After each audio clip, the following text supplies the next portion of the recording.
आज हम लोग पढ़ेंगे रिफ्रैक्शन बाय स्फेरिकल सरफेस, गोलीय सतह से अपवर्तन। यह जो सवाल होता है, इस सवाल के आधार पर हम लोग आगे बढ़ करके लेंस मेकर फार्मूला बनाते हैं। यह बहुत अच्छा सा सवाल है, इस पे बहुत ज्यादा न्यूमेरिकल भी बनता है और बहुत सारे एग्जामिनेशन में इससे बहुत सारा सवाल आता है। तो इस सवाल को थोड़ा सा समझने का हम लोग आज प्रयास करेंगे। चलिए, तो जहां तक हम लोग जान रहे हैं, जो स्फेरिकल सरफेस होते हैं वो दो टाइप के होते हैं, एक होता है कन्वेक्स और दूसरा होता है कॉनकेव। ठीक है, तो यहाँ पर स्फेरिकल सरफेस का जो टोटल यहाँ पे सवाल आता है कि जो हमको स्फेरिकल सरफेस पर से रिफ्रैक्शन दिखाना है, तो यहाँ सबसे पहले हम क्लासिफिकेशन कर सकते हैं। जो स्फेरिकल सरफेस होते हैं वो दो टाइप के होते हैं, फर्स्ट होते हैं कॉनकेव और सेकेंड होते हैं कॉन्वेक्स। तो इन दोनों का अलग अलग सेपरेट सवाल आता है, तो ध्यान से इस सवालों को देखें। तो फर्स्ट जो हम लिखेंगे वो लिखेंगे कॉन्वेक्स और सेकेंड हुआ कॉनकेव।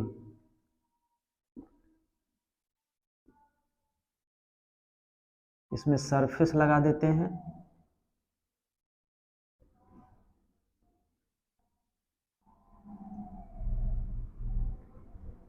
हिंदी में बोले तो उत्तल सतह, उत्तल सतह से दिखाना है, और दूसरा है अवतल सतह।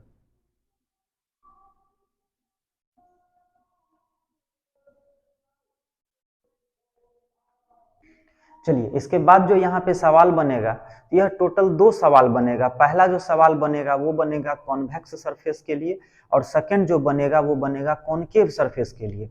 बोर्ड के एग्जामिनेशन में यह 5 नंबर का सवाल पूछा जाता है, तो उसमें आपको सीधा बोल दिया जाएगा कि कॉन्वेक्स सरफेस से रिफ्रैक्शन को दिखाएं, या नहीं तो बोल दिया जाएगा कि कॉनकेव सरफेस पे कॉनकेव सरफेस से रिफ्रैक्शन को दिखाएं। तो यहाँ पे दोनों अलग अलग सवाल है, लेकिन कभी कभी ऐसा होता है इन दोनों में जो एक्सप्रेशन निकलता है वो सेम एक्सप्रेशन निकलता है।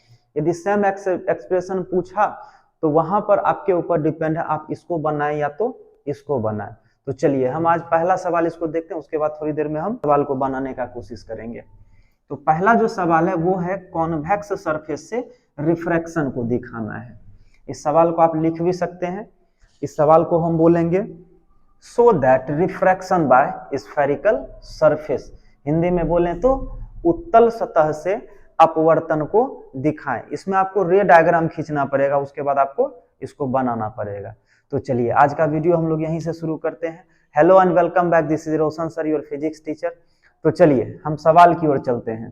पहला जो सवाल हम फर्स्ट जो बनाएंगे वो बनाएंगे कॉन्वेक्स सरफेस से, बाय कॉन्वेक्स सरफेस।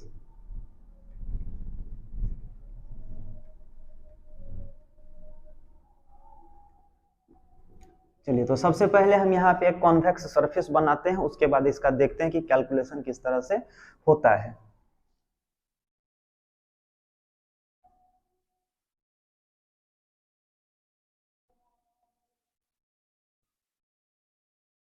यह रहा आपका कॉन्वेक्स सरफेस। यहीं से आप लोग का लेंस का एक निर्माण हो जाता है। इसके आगे का जो सवाल होता है वो होता है लेंस मेकर फार्मूला। तो यही सवाल, दो सवाल इस तरह से, एक उत्तल का और एक अवतल का, दोनों सवाल को हम जोड़ करके लेंस मेकर फार्मूला बनाते हैं। तो चलिए, ये रहा आपका उत्तल सतह, कॉन्वेक्स सरफेस। बीच से हम लाइन खींचे जिसको कि हम लोग बोलते हैं प्रिंसिपल एक्सिस। चलिए, तो यहाँ पे हम रखते हैं ऑब्जेक्ट, ध्यान देना, यहाँ पे रखिए ऑब्जेक्ट। ऑब्जेक्ट को हम ओ से भी डिनोट कर सकते हैं। अब है क्या, यहाँ से हम रे को खींचते हैं, देखते हैं क्या होता है। यहाँ से जब हम रे को लेकर के चले, रे इस सतह पर आएगी, और इस सतह पर आने के साथ आपको एक नॉर्मल खींचना पड़ेगा। नॉर्मल क्या होता है, इस सतह पर 90 डिग्री। और जहां तक हम लोग मैथमेटिक्स में पढ़े थे वृत्त के चैप्टर में, तो वहां होता था कि जो भी लाइनें यहाँ पर 90 डिग्री होती थी तो वो इस सतह के केंद्र से गुजरती थी। क्योंकि यह एक गोलीय सतह है, और गोलीय सतह पर जब भी नॉर्मल को खींचा जाता है तो वो सेंटर से गुजरेगा। तो इसका आप सेंटर अनुमान लगा सकते हैं, इस ओर होगा, इस जगह सेंटर। यहाँ पे हम मान लीजिए कि यहाँ पर सेंटर है। अब यहाँ पे हम नॉर्मल देंगे, तो यहां से हम इसको नॉर्मल खींच देते हैं, ये रहा नॉर्मल। तो यहां पे हम बोल सकते हैं यह हुआ एंगल ऑफ इंसिडेंस, एंगल आई। चूंकि यह तो दूसरा माध्यम है, मीडियम यह अलग है, इसको हम बोल देते हैं μ2 और इसके बाहर के मीडियम को बोल देते हैं μ1। चलिए, जैसे ही रे का यहाँ पे हम नॉर्मल खींचते हैं, तो यदि यह सतह नहीं होता तो यह किरण बिल्कुल सीधे चली जाती। अब क्या होगा, चूंकि रे जो है, लाइट जो है, वह मीडियम को चेंज कर रही है। चूंकि यह μ1 में था, अब जा रहा है μ2 में, तो यहाँ पे सडनली क्या होगा, इस लाइट का जो स्पीड होगा, जैसे ही इस मीडियम में प्रवेश करती है तो लाइट का स्पीड अचानक कम हो जाएगी, और जैसे ही लाइट की स्पीड कम होती है तो उसी तरह क्या होता है कि किरणें अभिलंब के तरफ झुक जाती है। तो अभिलंब कौन सा है, ये रहा अभिलंब, तो इसके तरफ किरणें झुक जाएगी। तो यहां से हम एक रे खींचते हैं जो कि इसके किरण के तरफ झुकते हुए हम लोग को दिख रही है, इसको आगे चल करके मिला देते हैं। कहने का मतलब है कि यहां पर बनेगा अपना इमेज, और इस जगह हम बोल सकते हैं चूंकि यह नॉर्मल है, इस किरण और नॉर्मल की सहायता से क्या बना, angle of refraction, angle I and angle R. अब देखते हैं, यहां पर ऑब्जेक्ट है और यहां पर सेंटर ऑफ कर्वेचर इसका है सी, और यहां पर बना इमेज आई। ऑब्जेक्ट के द्वारा जो एंगल बनेगा उसको हम मान लेते हैं अल्फा। उसके बाद सेंटर के साथ जो एंगल बनता है उसको हम मान लेते हैं बीटा। उसके बाद जो ऑब्जेक्ट के साथ एंगल बनता है उसको मान लेते हैं गामा। उसके बाद यहां पे P मान लेते हैं और यहां पर M मान लेते हैं। ऑब्जेक्ट का जो डिस्टेंस होता है इस सेंटर से, उसे हम U से डिनोट करते हैं। यह छोटा मोटा रूल होता है मानने का, डिस्टेंस को कैलकुलेट करने का। हम लोग मानते हैं कि ऑब्जेक्ट का डिस्टेंस U होता है, सेंटर का डिस्टेंस R होता है, और इमेज का डिस्टेंस जो होता है यहाँ से वो V होता है। सिंपल सा मैट्रिक क्लास का छोटा मोटा टॉपिक है। यहाँ पे सेंटर है तो सेंटर का डिस्टेंस होगा R, इसको हम R दे दिए। उसके बाद जहाँ पे इमेज बना उसको हम V दे दिए। ठीक है यहाँ तक। उसके बाद हमको यहाँ पे लगाना पड़ेगा साइन कन्वेंशन रूल, जिसको कि हिंदी में हम लोग कहते हैं चिन्ह परिपाटी का नियम। तो यहाँ पे चिन्ह परिपाटी का नियम, साइन कन्वेंशन रूल लगेगा कैसे, तो ध्यान देना है। यदि यहाँ पे कोई मिरर होती या कोई लेंस होती या कोई सरफेस जिस तरह से यहाँ पर है, तो इसमें से आपको माइनस इधर देना पड़ेगा और प्लस आपको इधर देना पड़ेगा। यदि ऊपर का कैलकुलेशन होता तो प्लस होता और नीचे का कैलकुलेशन होता तो माइनस होता। तो इधर का कैलकुलेशन जो हम करेंगे वह माइनस में करेंगे, क्योंकि यहाँ u हो जाएगा यहाँ पर माइनस u। उसके बाद यह दोनों इधर का चीज प्लस ही रहेगा। तो ये रहा अपना रे डायग्राम। इसमें हम मान भी सकते हैं, बहुत सारा चीज मानने का हम लोग मान भी सकते हैं। बोलेंगे क्या, लेट u बराबर क्या है, distance of object, distance of object, r क्या है, रेडियस है, radius of convex surface, convex surface. उसके बाद v क्या है, distance of image, distance of image. ठीक है। एक रे आपको यहां पर भी दिखा देना जो कि इसके ठीक एक्सिस बीच से गुजरता है। तो यह तीनों चीज मानने के बाद जब आगे हम चलेंगे, यहाँ पर और भी मान सकते हैं, अल्फा बीटा गामा भी हम लोग मान सकते हैं, लेकिन ज्यादा कोई जरूरी नहीं है कि सब चीज को हम मानेंगे ही मानेंगे। चलिए अब हम चलते हैं थोड़ा सा आगे। यदि कहीं पर रिफ्रैक्शन होता है तो उस जगह आप स्नेल का नियम बहुत आराम से रख सकते हैं। स्नेल का नियम क्या होता है, sine I upon sine R, उसके बाद μ1 बटा μ2 या तो μ2 बटा μ1। जैसा कि हम पिछले क्लास में आप लोग को बताए थे कि μ1 बटा μ2 कब रखना है और μ2 बटा μ1 कब रखना है। ध्यान देना है, जिस समय लाइट 2 में प्रवेश करे तो 2 बटा 1 यदि लाइट एक में प्रवेश करे तो 1/2। तो सबसे पहले हम यहाँ पे करते हैं स्टार्ट, जो करेंगे बोलेंगे now from Snell's law, from Snell's law. और स्नेल्स लॉ क्या कहता है? साइन आई बटा साइन आर। अब यहाँ पे आ जाता है हम μ1/μ2 रखें या तो μ2/μ1 रखें। तो यहाँ पे हम लोग को यह ध्यान देना पड़ेगा कि लाइट किस मीडियम से किस मीडियम में जा रही है। तो हम देख रहे हैं कि μ1 से μ2 में जा रही है, तो हमको यहाँ रखना पड़ेगा μ2/μ1। यदि 2 से 1 में जाती तो हम रखते 1/2। लेकिन हम यहाँ पे देख रहे हैं कि μ1 से μ2 में जाती है, तो हमको यहाँ बोलना पड़ेगा μ2/μ1। चलिए अब थोड़ा सा और आगे चलते हैं। अब यहाँ पर जो आप लोग देख रहे हैं एंगल आई और एंगल आर, एंगल आई और एंगल आर, तो ध्यान देना है कि यह एंगल बहुत ज्यादा बड़ा नहीं है, यह बहुत छोटा एंगल है। बहुत सारा फिजिक्स में एजम्पशन भी होता है, जैसे कि रे ऑप्टिक्स है, वेव ऑप्टिक्स है, और भी फिजिक्स का अलग अलग चैप्टर्स है जिसमें कि आपको बहुत जगह एजम्पशन लेना पड़ जाएगा। वो चीज होता है रियल में, लेकिन यहाँ पर दिखता नहीं है। यह जो आप इतना बड़ा रे डायग्राम देख रहे हैं, तो जनरली में इतना बड़ा रे डायग्राम होता नहीं है। हम लोग इसको समझने के लिए, कैलकुलेशन निकालने के लिए हम लोग इस तरह का रे डायग्राम खींचते हैं, लेकिन यदि हम जनरली देखें तो इस तरह का रे डायग्राम बनता नहीं है। यह जो आप एंगल आई देख रहे हैं और यहाँ पर एंगल आर देख रहे हैं, तो यह जनरली इतना बड़ा होता नहीं है। नहीं होता है तो इसके लिए छोटा सा रूल होता है, यदि स्नेल का नियम हो तो यहाँ पे हम साइन को जनरली हटा देते हैं। तो यहाँ पर बोलेंगे कि here angle I and angle R very very small angle.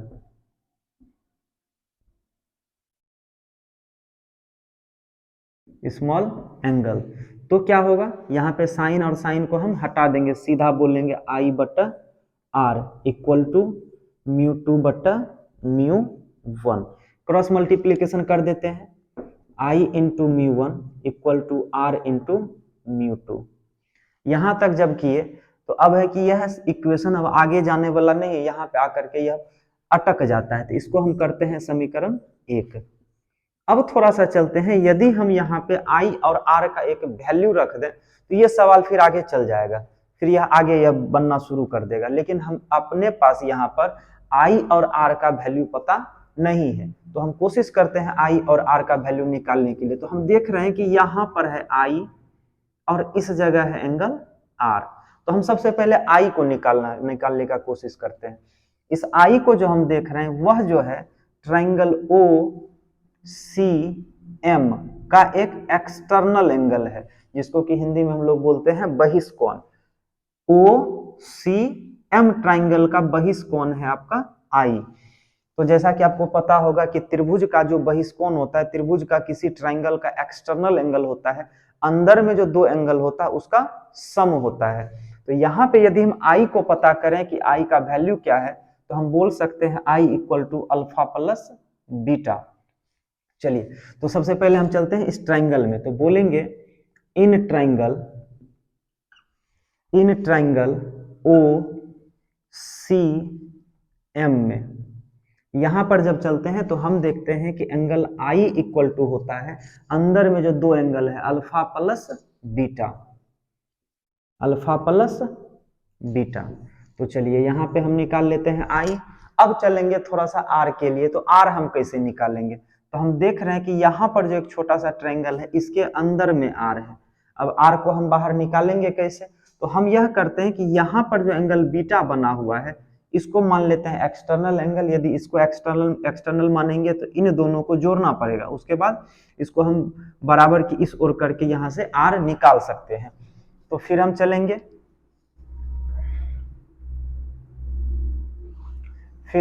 यहाँ पर R के लिए। तो R के लिए हमको जाना पड़ेगा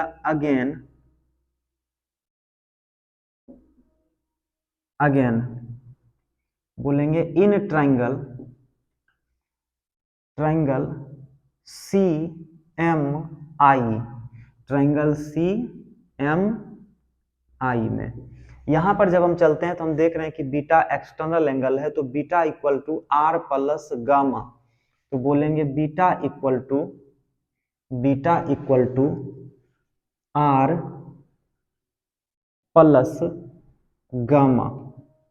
ठीक है, तो आर बराबर कितना होगा, आर बराबर यदि हम बोलें तो हम कह सकते हैं बीटा माइनस गामा। तो यहाँ पे निकल गया एंगल आई और यहाँ पे निकल जाता है आर। तो क्या हम इसमें आकर के वैल्यू आई और आर का मान रख सकते हैं, तो बिल्कुल रख सकते हैं। यह रहा आपका इक्वेशन 1 और इसमें आई और आर का वैल्यू आपका हो जाता है यहाँ पर। तो अब इसको क्या करेंगे, यहाँ से उठा करके आई और आर का यहाँ पर वैल्यू रखेंगे।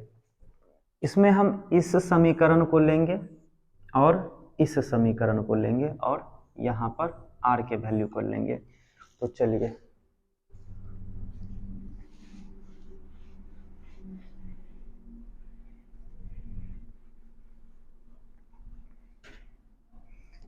यह है आपका इक्वेशन 1। तो हम बोलेंगे अब put value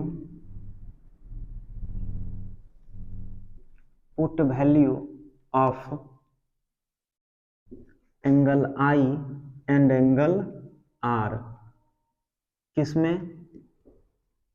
in equation first में। तो चलिए इक्वेशन फर्स्ट क्या कहता है, I into mu 1 equal to R into mu 2। अब यहाँ पे हम वैल्यू रखेंगे आई और आर का। तो चलिए आई का वैल्यू रख देते हैं। आई का वैल्यू है alpha plus beta into mu 1। R का वैल्यू है बीटा माइनस गामा, आर का वैल्यू है beta minus gamma into mu 2। चलिए अब इसको थोड़ा सा हम सॉल्यूशन करते हैं कि यह किस तरह से होगा। इसको हम मिटा देते हैं।